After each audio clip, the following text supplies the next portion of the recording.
Yeah, One Piece chapter 1085. I know I skipped 1084 for a review, but it is what it is. I just figured out how to make these videos. So this chapter has been getting a lot of talk today, obviously, because of what it revealed. I personally came away still wanting more. That's not to say what we got was not great, but I'm just getting impatient and each chapter is making me want more and more. Like I'm getting more desperate to figure out what the hell is happening. So I went ahead and read the chapter this morning before work. I'm usually team OP scans, but to be honest, their chapter is kind of hard to follow today, so I had to go back. I reread the TCB scans version. I think their scans this week were easier to follow since this is a chapter that required like extra context to really piece together what's going on. So now, after leaving it to digest my thoughts, they're pretty simple. So I initially was on the train that Emu is Lily. The way Lily was portrayed visually and how Emu has been given this feminine silhouette from what we have seen has me putting together pieces of a puzzle that did not exist. This chapter early on makes it pretty clear that Emu and Lily are not the same person, and the fact that it basically happens immediately shows me that they're clearly two very different people. There's no like, oh, maybe Emu's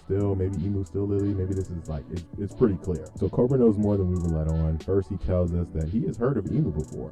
That's a pretty big deal. Emu being someone that isn't completely hidden from the history books is interesting, as maybe all the royal families know who the first 20, as Cobra said, they know who they were. It also shows that Emu isn't like a moniker or like a title, and is just Emu's actual name. It's almost like Cobra's kind of like baiting Emu into dropping some more information, and I don't know if Cobra really had this planned out, because I don't know if he ever figured how he would escape and give somebody else this information, but he does come to the realization that like, well, I'm about to die, so I don't know, maybe he thought he could go and get some info and leave, which is crazy. I don't know why he would think that. So maybe I read the chapter a little too early, and when I first read it, I didn't realize that it was clear that Cobra knew the Nefertari family was a D family. Rereading the chapter, it's pretty clear he was just keeping that info. He was just holding on to that information, you know? So this, coupled with the flashback of Sabo, has me thinking, like maybe D isn't necessarily a genetic thing, but it's more so like a name that the opposition of the world government took on. And maybe we could get some Rise of Skywalker moment at the end of One Piece, and someone's gonna be like, oh, I changed my name to D.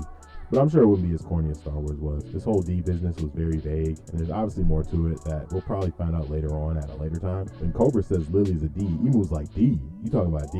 And that's when he starts getting active. I mean, even before that, the Gorosei, when Cobra started talking, they pulled out their pieces. You know, they was ready to get about that action too. But when Cobra started bringing up that D nonsense, that's when they was like, all right, guess you gotta go, bro. Guess that's it. So it was interesting how Lily's blunder was described. It makes it seem like there was some like misunderstanding that happened. But by the end of all this talk, it's quite obvious that it was like an obvious ploy and betrayal that was done by Lily, and now Emu is sitting here pressed about it centuries later, and basically this is all why Cobra got packed up. So on my first read, and this is not the fault of OP scans, but I interpreted all the attacking to be from Emu at first. I thought Emu was like conjuring all these shadow monsters and like sicking them on Cobra and Sabo, like, get him, boy. But now after rereading, I think it lines up pretty well that the shadow creatures are obviously the Gorosei, and this is whatever abilities they may have. Though they may be silhouettes and we might get a full view later, but I think it's pretty clear that the 5 creatures were the Gorosei, and the one in the background was Emu, who's like the ultimate source of all this power maybe. Otherwise, why would Emu be portrayed as this shadowy figure this whole time? So we have 5 creatures. One clearly matches up for each Gorosei member. One is like a big bird type of creature, looking like Big News Morgan's black cousin. The other one is like, he kind of looks like a big old version of Pumbaa from The Lion King. So that could be like the Gorbachev looking Gorosei member with the mustache, like those horns is probably his mustache. One is like this huge salamander, like crawling on the wall and all this type of stuff. He looks bigger than the rest for some reason. And then of course there's the bull one, and then we have like this kind of like snake,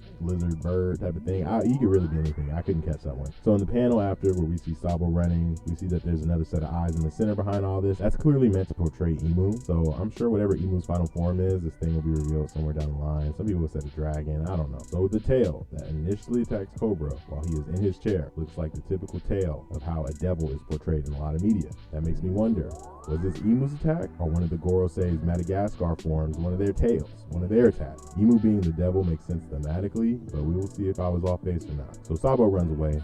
He can't get Cobra out of there. Cobra's obviously getting packed up. We know this by now. It's been years. But Cobra basically does the Jiraiya style thing. I need to get out one last message to get to the main character so I can keep the story moving. And one thing TCB did better was they made Lily's last words very clear and put it in quotes. Now we see the importance of the Poneglyphs and why it was clear that Lily did not accidentally just happen to fumble the Poneglyphs and send them all over the world. I've seen people speculating that she had the pawpaw fruit originally and they used that fruit to send all those Poneglyphs everywhere, or the Ope Ope no Mi. I always think it's cool to see flashbacks of people who had the same devil fruits from before, like in the past. Both the pawpaw and again, Ope Ope no Mi fruit, they make sense story-wise as they clearly have some importance in the story. In terms of ease of sending out Poneglyphs, it makes more sense that it would have been the Paw Paw fruit from what we've seen Kuma do. But in terms of story and how clear it's been to us that the Ope Ope no Mi is important, story-wise, it kind of makes more sense for this important ancient character to have a fruit like the Ope Ope no Mi. But I would probably prefer for it to be the Paw Paw fruit just because, like I said, it makes more sense to just send them away. But either's really okay. Lily also mentioned raising the flag of the Dawn. And this is a manga about piracy. Like, flags obviously is important. But we will have to see what this flag is. Hopefully it's just the Straw Hat flag. I would prefer it to be the OG Luffy version, but you know, it probably won't be. So after that, we see Wapol. Wapol takes a huge W here. It's crazy. The fact that we know Wapol is sitting right now with Vivi on a ship with Big News Morgan after what Wapol just saw, that's crazy. Think about it. Big News Morgan is the source. He's where everybody gets their news from. And Emu is this big old secret. And Big Mouth Wapol, his mouth is literally huge.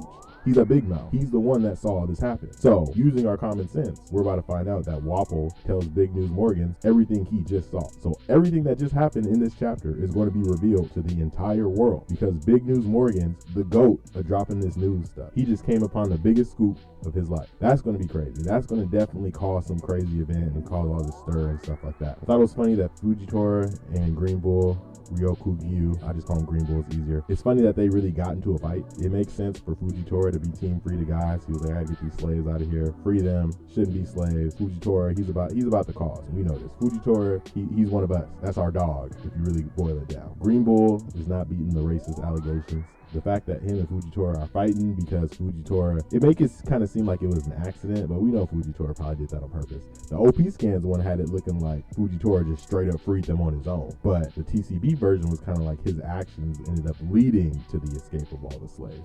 But we know he probably did that on purpose. Fujitora, that's our dog. Let's not forget about him. Then we see CP9 all turn into CP0. Literally everybody in CP9 got promoted to CP0. All y'all was that good? I don't know. I don't know how I feel about that one. But it is what it is. It's nice to see these characters come back. You know, new outfits, got some new fits, some new drip. I don't really know what they were planning to do with Vivi. Like, I don't know what their game plan was, but it obviously was never going to work out. But then Wapol comes in. We know Wapol and Vivi ended up together, so it's funny to see how this all play out. You know, it's One Piece. Typical Oda. You got to have some type of humor in there. Wapol's like, I don't even want this info. I don't even want to know all this. So he basically just gets out of there. Vivi sees her opportunity. You know, we know Vivi's resourceful. Like, we know that about her by now. So she used that, got out of there. Wapol's wife is depressed. She sees her man with some beautiful young lady. So I'm sure that makes sense why she's in her feelings like that. This is the way that Vivi gets reintroduced to the story. A lot of people have been waiting for this a long time, it seems. Like I said, I'm kind of new to the whole game. But Vivi being reintroduced to the story and being a main player and what's going on right now, this is the perfect way to get her involved. Have her re-meet the Straw Hats, have her go back and play a big part in all this ending. There's some very clear parallels being set up right here. We obviously know Luffy and Joy Boy. We had Shirahoshi in the original Poseidon, and now we know that there's going to be a parallel with Vivi and Lily, or Lily, whatever you want to call it. Obviously it's Lily, but the fact that we had Shirahoshi and Vivi in this chapter being so concerned about each other, it's going to lead into this kind of relationship being established between Lily and the original Poseidon that we're going to find out more about, and how all these people came together. And it's basically going to be kind of these, I don't want to call them reincarnations. We know that has a negative connotation in the anime community and the manga community, but all these people that are playing the roles of these previous people, we're going to have all these new players taking on roles that were previously established by Void Century characters. And we're going to see how all this plays out. The streak of crazy chapters continues. I did not look at the spoilers until we start getting some mid, which I don't think is going to happen for the rest of the series at this point. I'm gonna stay away from spoilers. It's just not worth it to me when every single chapter is going crazy. Like, the streak right now, you could talk about the last like 6, 7, 8 chapters all being classics, but you know, whatever. Let's just see how this all plays out. I'm ready for next week. There's no break next week, so I'm ready to see what Oda got cooking. You know, let's get it.